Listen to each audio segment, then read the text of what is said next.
আসসালামু আলাইকুম। আজকে আপনাদেরকে এই ভিডিওর মধ্যে জানিয়ে দেব বা দেখিয়ে দেব আমাদের এই ধনিয়া পাতাগুলো আমরা কিভাবে বাজার উপযোগী করে তুলি এবং আমাদের এই ধনিয়া পাতাগুলো আমরা কোথায় নিয়ে বিক্রি করি এবং আমাদের এই ধনিয়া পাতাগুলো আমরা কত দামে বিক্রি করি এবং ধনিয়া পাতার বাজার কেমন রয়েছে, দাম কেমন রয়েছে, সমস্ত কিছু জানিয়ে দেব আপনাদেরকে আজকে এই ভিডিওর মধ্যে।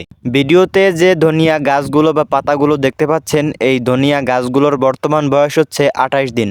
আলহামদুলিল্লাহ, এই 28 দিন বয়সে আমাদের এই ধনিয়া পাতাগুলো বিক্রি করার উপযুক্ত হয়ে গিয়েছে। এই ধনিয়া গাছগুলোর ভালো একটি দিক রয়েছে, সেটি হচ্ছে খুব অল্প সময়ের মধ্যে বাজার উপযোগী করে তোলা যায় এবং এই ধনিয়া খুবই অল্প পরিমাণে সার অথবা কীটনাশক প্রয়োগ করেও চাষ করা যায় এবং এটি গোবরের সার অথবা ভার্মিকম্পোস্ট প্রয়োগ করেও চাষ করা যায়।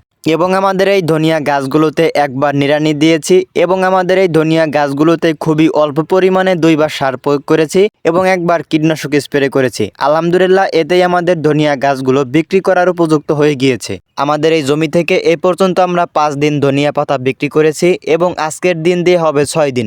গত 5 দিনে আমরা ধনিয়া পাতা বিক্রি করেছি মোট 120 কেজি এবং আজকে টার্গেট আছে 30 কেজির উপরে ধনিয়া পাতা বিক্রি করার। তো যাই হোক, আমাদের টার্গেট অনুযায়ী আমরা জমি থেকে 30 কেজির মতো পাতা আমরা বাড়িতে উঠিয়ে নিয়ে এসেছি। ধনিয়া পাতাগুলো বাড়িতে আনার পর পরিষ্কার একটি চটের উপরে এই পাতাগুলো আমরা ছড়িয়ে রেখেছি এবং এই পাতাগুলো আমরা কালকে ভোর 4টা থেকে 5টার মধ্যে বাজারে নিয়ে যাব বিক্রি করার জন্য। আর এত ভোরে যাওয়ার কারণ হচ্ছে আমাদের এই পাতাগুলো যদি আমরা একটু তাড়াতাড়ি নিতে পারি বাজারে, তাহলে দামটাও ভালো পাওয়া যাবে। ধনিয়া পাতাগুলো দ্রুত বিক্রি হয়ে গেলে আমরা বাড়িতে এসে অন্যান্য কৃষিকাজগুলো করতে পারবো এবং আমাদের এই পাতাগুলো আমরা বাজারে নিয়ে কত করে বিক্রি করি এইটাও আপনাদেরকে এই ভিডিওর মধ্যেই দেখিয়ে দেব। তো ভোর 4টা বাজার সাথে সাথেই আমাদের এই ধনিয়া পাতাগুলো বস্তা ভর্তি করে এবার আমরা বাজারের দিকে রওনা হব। তো আমাদের এই ধনিয়া পাতার বস্তাগুলো ভ্যানে করে এবার নিয়ে যাব আমরা বাজারের দিকে। আমরা যে বাজারটিতে যাচ্ছি এটি হচ্ছে আমাদের রাজবাড়ী জেলার গলন্দ উপজেলার গলন্দ বাজারে। গলন্দ বাজারে অনেক কাঁচা সবজির আড়ত রয়েছে, সেই আড়তগুলো থেকে আমাদের এই ধনিয়া পাতা বিক্রি করব।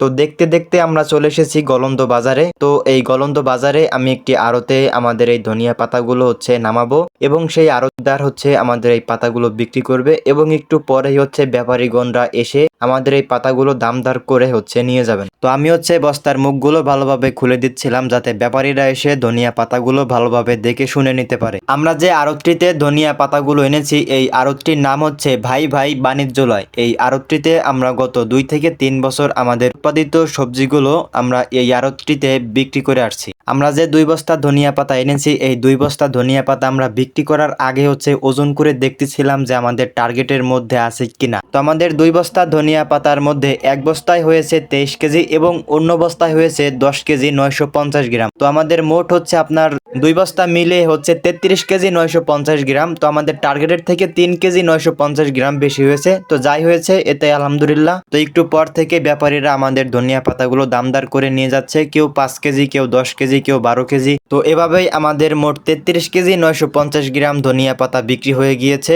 তো আমাদের ধনিয়া পাতাগুলো বিক্রি করেছে হচ্ছে 70 টাকা কেজি। তো যাই হোক, সব মিলিয়ে আলহামদুলিল্লাহ। এবং আমাদের এই ধনিয়া পাতাগুলো বিক্রি করার শেষে আমরা হচ্ছে টাকা পয়সা হিসাব করে নিয়ে আমরা অল্প কিছু খাওয়া দাওয়া করে এরপর হচ্ছে আমরা বাড়ির দিকে রওনা হয়ে গিয়েছি। তো যাই হোক, এই ছিল আজকের ভিডিও। দেখা হচ্ছে আগামী ভিডিওতে। সবাই ভালো থাকবেন। আসসালামু আলাইকুম।